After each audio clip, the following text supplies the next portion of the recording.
Meet you at Monticello. Great racing at Monticello. The world's very fastest half-mile track. That's Monticello Raceway. Meet you at Monticello. There's excitement at Monticello.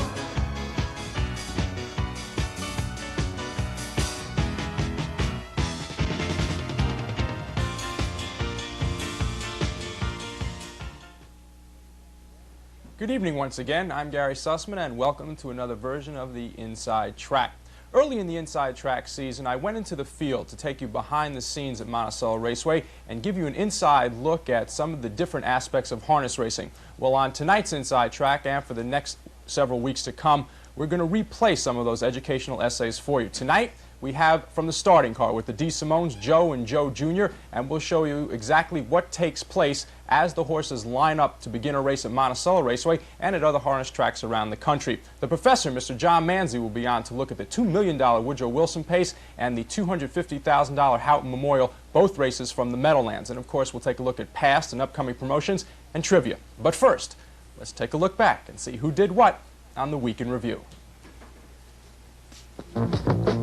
Mr. Gary Messenger, he is the driver of the week. He had singles on Tuesday, Thursday, and Friday, and Saturday. He continues to be the leading percentage driver at the Mighty M. If he holds on, it will be his first such title. He is also the leading trainer. Mr. Bobby Petito, a driving double on Thursday, August 6th with Guilty and Senga Corby. It gives Petito 15 wins on the year. Jeff Roush won his first race of the year in 28 starts on Tuesday, August 4th, when he piloted Morley Hanover to victory in the first race. The 3-year-old paid $21.40 to win. Joe Pokey Romano has hit the 20-win mark with singles on Friday and Saturday, piloting Classic Fellow and Bootlegger's Brew to victory. He also had a single on Sunday with Decon. Honor Duncantel won his third straight with Overbrook's Chrissy on Sunday, August 9th, and was part of an 8-6 daily double, which paid $170.60. And Jim DeStefano, whose son Greg said that I left his father off 2 weeks ago after a driving double, and he was right. So for the DeStefano clan, here's Jim. And that's our Week in Review. When Greg DeStefano comes up to you in the winner's circle, you have to put his father's picture on the air. Time now for the highlight calls of the week, and we take you to Sunday, August 9th at Monticello Raceway, race number 8, a $4,200 purse. Goose Chase was in the lead, being chased for most of the race, but tried to withstand some late closing pressure and let you see what happens. Let's set the stage for you. Sunday, August 2nd, rather Sunday, August 9th. Race number 8. Let's go to the call with Mr. Jerry Glantz. Verbatim, Jax Wild has the best view. Off the turn and down the backstretch, the final time. Goose Chase with the lead. Racy Andy in the 2-hole second. Southampton Henry in the outside third. Jax Wild slipping through at the rail fourth. Storm Lord fifth. They're by 3/4 in 132 flat. Paddock turn the final time. Southampton Henry briefly off stride. Goose Chase with the lead. Racy Andy right there second. Storm Lord third. Jax Wild fourth. They've got an 1/8 of a mile to pace now. They turn for home. Goose Chase has been there all the way. Racy Andy down the middle of the track. Jax Wild the rail. Through the lane, Goose Chase trying to hang on. Racy Andy coming to him. Goose Chase off stride. Racy Andy in front. And as you saw, Racy Andy with Martin Kenny in the sulky overtaking Goose Chase, who went off stride. The final time, 2:01 1/5. Our second highlight call, also from Sunday, August 9th, not the second. The second was Classic Sunday. It was race number 9, a $7,000 purse. Now, Overstrength was the morning line favorite in the 7-horse field, and he was leading entering the stretch. But let's see what happens then. So let's set the stage for you. Sunday, August 9th, race number 9. Let's go back upstairs for the call. They head to the 3/4 pole. Overstrength quickly on the outside to get the lead. FR Skipper along the rail second, moving up Clipper Minbar third. Romian along the rail fourth. White Walls moves up fifth. They're by 3/4 in 131 1. Paddock turn the final time. Overstrength by 2. Clipper Minbar second. Romian shakes loose third. White Walls on the outside fourth. They've got an 1/8 of a mile to pace now. They turn for home. Overstrength with the lead. Clipper Minbar second. Romian on the outside third. Through the lane, Overstrength to the rail. Down the middle of the track, Clipper Minbar. Romian on the outside. Overstrength Clipper Minbar, Romy N on the outside. They are heads apart. And the winner of the race was Romy N with Ed Jingle in the sulky. It was his third win in a row at Monticello Raceway. That final time, 2:01 2/5. Overstrength, by the way, came in third. Clipper Minbar came in second. And those are our two highlight calls of the week on the inside track. Coming up on the personality profile, a look at what happens in the starting car with Mr. Joe Desimone Sr. and Joe Desimone Jr. We'll have that for you right after this message. Now y'all just know this is the mighty Mississippi. Don't you now? Surprise! Every place you see here is in New York State, because New York has more to see and do than most countries. Call for a free vacation guide that shows you where everything is. Now let's head for Old Dixie.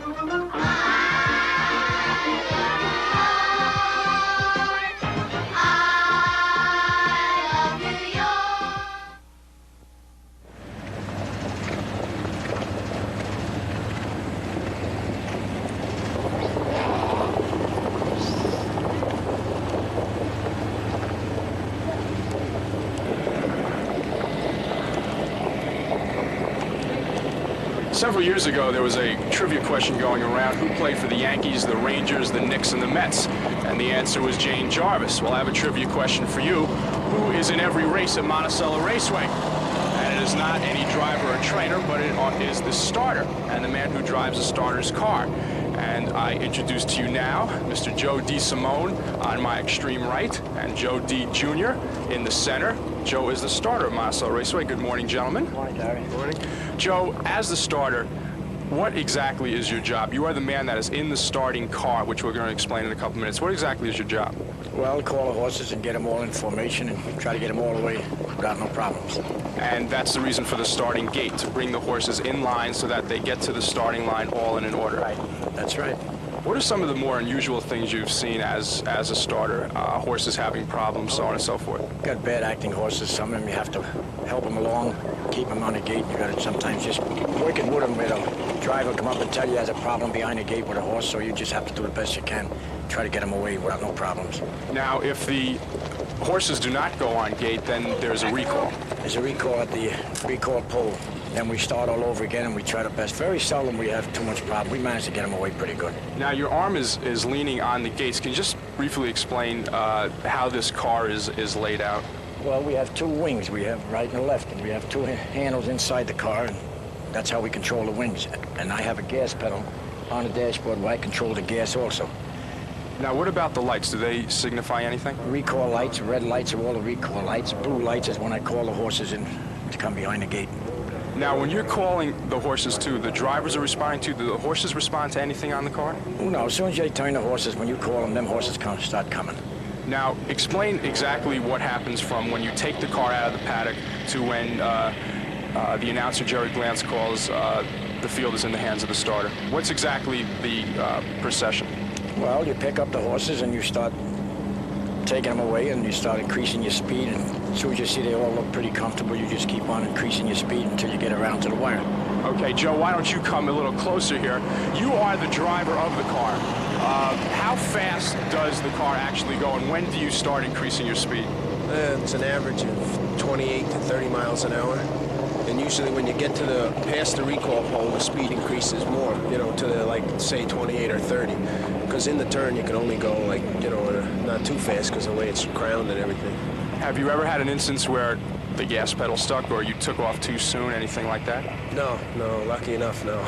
Now, most people watch the horses as they obviously start the race. What happens to the car? Explain, I don't understand. When the car leaves before the finish line, or when it leaves the horses at the starting gate, what happens to the car? Where does the car go? Well, there's a chute off to the right hand of the track that you pull off. This way you're out of the way of the horses in case of an accident or, you know, something bad should happen. And then you proceed back to the paddock? Yeah, then you just come back. Like after the horses pass you, then you can follow them, you know. Joe, do you know why we've seen some cars actually follow the horses around? Is there any reason for that? Well, that's a judge. See, that's like we have a patrol judge. Well, they're considered patrol judges, and they follow around and look for any problems on the track or horses interfering, or big tracks have that, mile tracks. You don't see it on a half-mile track. Now, how long have you been the starter at Monticello? 3 years now. Oh, yeah. Almost 3 years.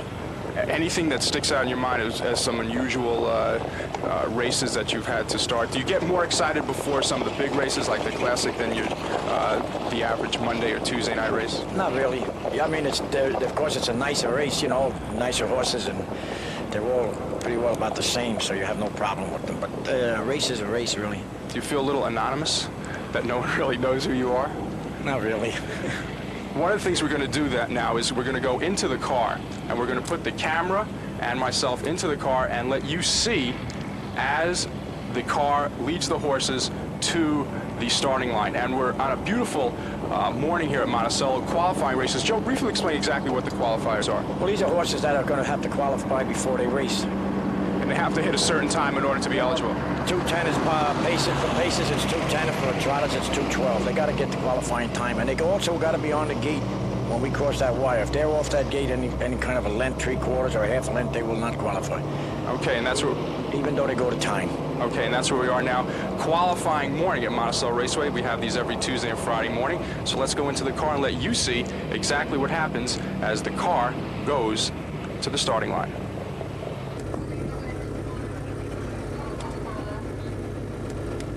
Let's bring them all together, boys.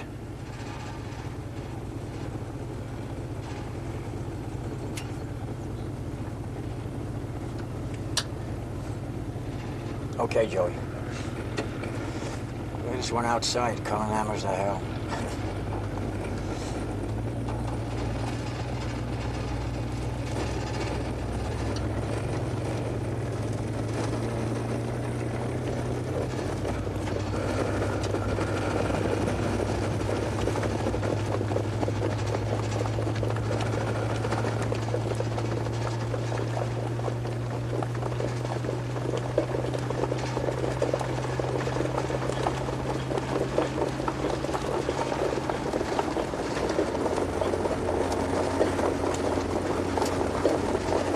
All right, gentlemen, let's bring them all on the gate. Let's bring up that 1 and 2.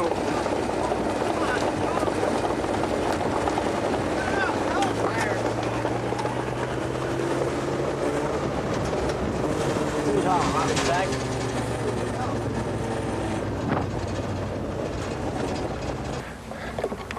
Let me tell you something. You go to roller coaster rides, you go to amusement parks, you want to rush, you try to sit in this car as they lead to the horses to the starting gate, because you have never in your life seen anything as exciting or interesting as riding in a starting car, which is in every race at Monticello Raceway and harness tracks throughout the United States. My thanks to Joe Desimone Sr. and Joe Desimone Jr. for a very interesting morning here at beautiful Monticello Raceway. And we'll be back with more on the Inside Track right after these messages. Promotional considerations for the Inside Track provided by Clare's County Seat Restaurant for a congenial and truly elegant culinary experience. Ralph Cutler's Mail Modes, home of the Sandsabelt Slack, free alterations while you wait. The Down Under Lounge, if it ain't happening at the Down Under, it ain't happening. The Canton Restaurant, in Monticello, Chinese means Canton, open 7 days. Skater's World, you can enjoy the racing while the kids enjoy the skating. Willie's Bend and Elbow, serving dinner, pizza, and sandwiches in a lounge of distinction. Raceway Dining Terrace, enjoy complete dinners weeknights for $9.95 while you watch the racing. Miss Monticello Diner, the finest in early American homestyle cooking. And Bernie's Holiday Restaurant, food served with a pinch of love.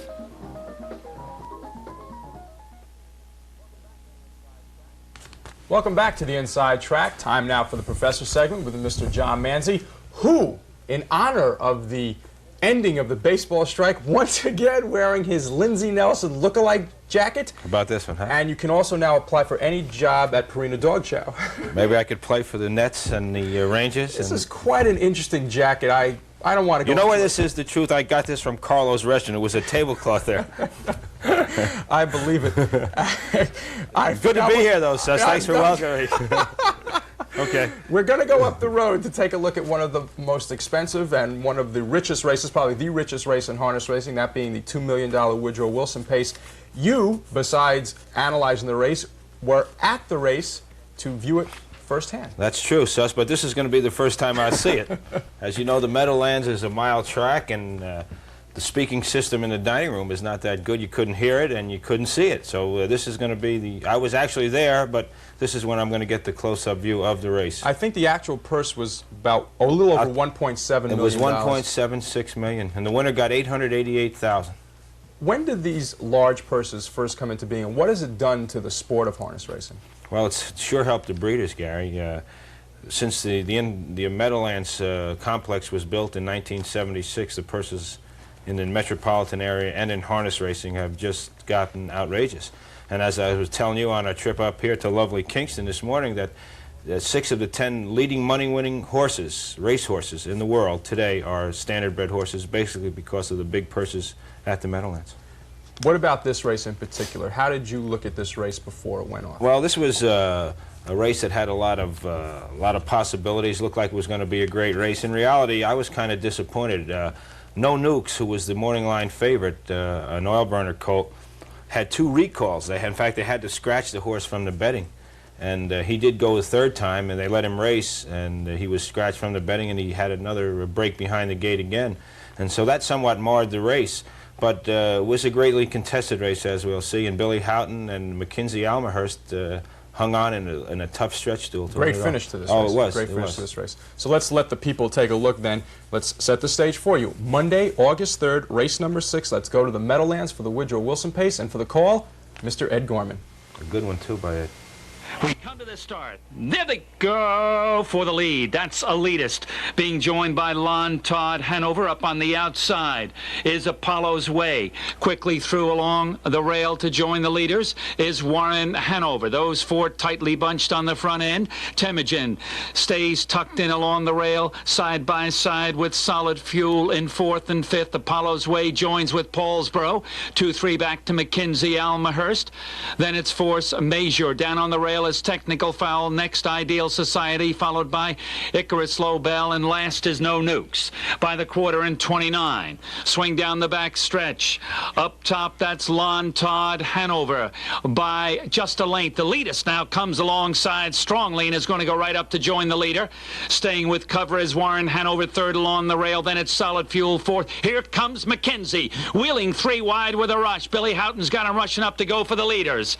On the outside is Mackenzie Almahurst breezing up to get the lead 3 wide. 57-4 at the half. They race on to the far turn. Mackenzie Almahurst now clears a length and gets the top. On the rail is Lon Todd Hanover. Elitist, those 2 ahead apart for 2nd. As they come off the turn, circling up on the outside. No Nukes from dead last has wheeled in the 4th and is coming after them. As they swing into the turn, Icarus Lobel also rushes up. On the outside, coming on, Icarus Lobel. 4 across the track. They turn home. Mackenzie Almahurst owns it by 2.5. In 2nd is Lon Todd, and making that move. Lon Todd is coming. Mackenzie Almahurst hanging on gamely. Lon Todd Hanover trying to wear it down. Mackenzie Almahurst. Mackenzie Almahurst won't give it up. Lon Todd, and now coming on. Warren Hanover on the outside. Lon Todd and Mackenzie. Lon Todd and Mackenzie. 56-1. The crowd certainly got a stretch run for their money. That was a great duel there. As you saw, too, a horse closing at the far outside, or late in the race, I should say, is Apollo's Way, Shelley Gaudreau, and he was kind of shuffled back at the top of the stretch. He was finishing the strongest, but Houghton's horse was game, and the horse came to him, Lon Todd Hanover, but he couldn't hit him. Now, we're going to have an inside track instant replay once again. Professor, there was one key move in this race. Undoubtedly, as when Billy Houghton, when he was content to get out of there and settle in a hole for a while as they passed the quarter, 29 seconds, and going toward the half, the field was jamming up there, and Billy just went right out and went 3 wide, right to the front, and proved to be the winning move. Okay, so if we can call it up from the control room, let's take a look now at the inside track instant replay. Woodrow Wilson and John will explain exactly what Billy Houghton did with Mackenzie Almahurst. Okay, Billy was sitting back about 8th or 9th, and he saw the pace there was not going to his liking, so he whipped right out, went 3 wide. The Bee Gees Bunny Cole went right on to the front. He was a winner last week in 56, and he knew his horse could go back there, and Billy fed him the racetrack, and he grabbed the front, and that was all it was. That's all she wrote, and she held on for the that's victory. him. He's a tough one. We talked earlier about the money and what it's done to the sport. I would imagine that not only do the breeders like the amount of money, but obviously the drivers have to be very, very happy. The drivers get 5% right off the top, and of course the owners too. What about the owner owner of Lon Todd Hanover, for instance? He picked up $444,000 for being second. That's $500,000, and that's when a loser is sometimes a winner. In that case right there it was anyway. And that's an excellent lead into our next race, speaking of owners, because one of the executive directors of Monticello Raceway, Mr. Charles Slutsky from the Nevele Hotel, possibly, I think, does own the top trotter, top 2-year-old trotter in the country. Nevele Holiday Stable, which is basically Charles Slutsky of the Nevele Hotel and executive at the racetrack at Monticello, and former owner of the 3-time world champion harness horse of the year, Nevele Pride. This is the son of Nevele Pride, Incredible Nevele, and he wins one division of the Houghton Memorial in 2 minutes and 2/5. He also won, I think we saw it on the inside track, where he won up in Saratoga, or maybe we talked about it, where he won up there 2-2 and 3. Now, the Houghton Memorial took place on Tuesday, August 4th. It's for the late Peter Houghton, who died tragically in an auto accident last year. It was set up in 3 different heats, though, each for $75,000 Right, they purses. raced for $225,000. They had just 3 individual heats, $75,000 a shot. And Glenn Gardsley trains this Incredible Nevele colt, who is the season's champion on the 1.5 mile track thus far this year. Okay, so let's let the people take a look. Tuesday, August 4th, race number 3 from the Meadowlands. Let's go back to the monitor and the call again with Mr. Ed Gorman. The 2-year-old trotters, by the way. There they go. Girl, middle of the racetrack, that's Wigwam Eden as Arndon goes on a break. Wigwam Eden joined by Silencio, and down on the rail, Crown Tron. Those 3 speed off together. Scottish Wind in that second flight follows, along with Freedom Rider and Incredible Nevele. Krista's Crown is next along the rail. Then it's Go Gator as they move the turn, head for the quarter, and Night Host is followed now up the turn to the quarter by Arndon. Both back on stride as they reach the quarter in 29-1. Turn down the back stretch. Crown Tron's got the top. Coming alongside is Silencio. With the rail, that's Freedom Rider staying tucked in third. 2 back and forth is Wigwam Eden.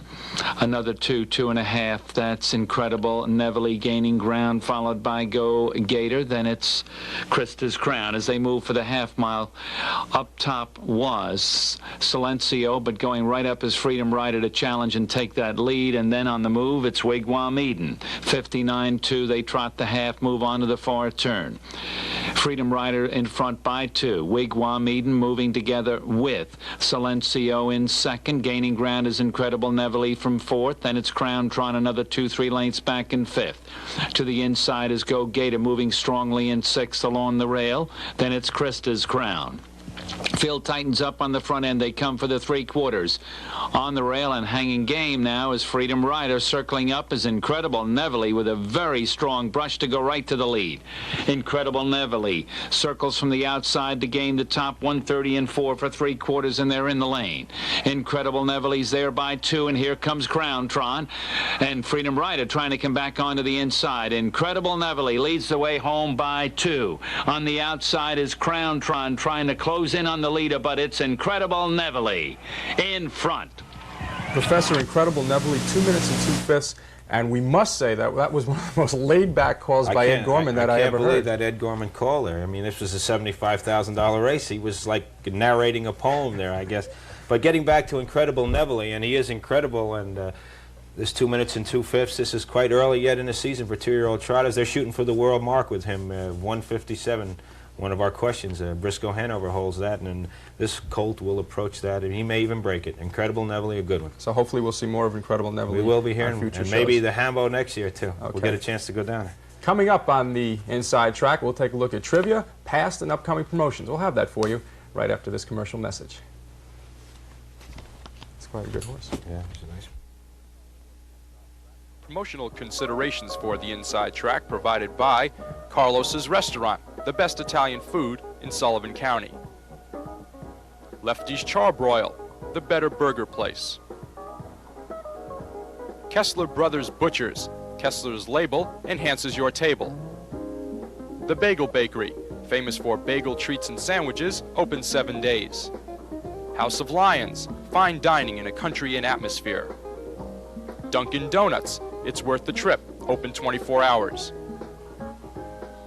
Ellery's Betty Bright Cleaners, now in Monticello, and the Ellenville IGA. Capito Brothers Tire Specialists, for family care of your tire needs. The Holiday Inn Restaurant of Liberty, diversity in dining for the public appetite. And the Lin Yan Chinese Restaurant, authentic Chinatown delights right here in Sullivan County. Trivia time now on Sauna by the Sea. It's hot in here. It is. Last week's question, which harness horse won Horse of the Year 3 consecutive years in a row? The professor, of course, has the answer at his fingertips. Right. You know, I mentioned earlier Neville Pride. He was a 3-time winner. And before him, 3 years consecutive, was Brett Hanover. And that question was correctly answered by Miss Blanche Schreider of Wood Avenue in Monticello. She wins dinner for 2 in the Raceway Dining Terrace. Professor, this week's question. Okay, Suss. Who was the fastest record performer sired by the great sire, Most Happy Fellow? And if you know that answer, please write into the Inside Track, Monticello Raceway, Monticello, New York, and you too can win dinner for 2 in our Raceway Dining Terrace. Professor, Super Chris, going to be at the track once again. He's going to challenge a pacing pony on the 23rd of August, the Sunday afternoon, in a half-mile contest. He hasn't beaten anybody. We'll see if he can beat the pony. Once again, trying to beat a dead horse is Super Chris, trying to get a victory. He's a dead horse. And coming up the first weekend of September, we have a big weekend, fan appreciation night on September 3rd. Everyone gets in for free. And September 4th, the Monticello Raceway jacket giveaway. And don't forget the fireworks on September 5th for all those people in Manhattan who might be coming as long as we're to the on city. the September weekend, September 7th, matinee racing. Salute to labor. Afternoon racing only. This is Monday the 7th. And just a reminder for all those in Manhattan, next week on the Inside Track, you'll be able to see the Hambletonian exclusively right here. Professor, thanks a lot. Okay, Seth. My thanks to the Professor and Joe Desimone Sr. and Jr. for joining me on this version of the Inside Track. Remember the Hambletonian next week. We'll see you then.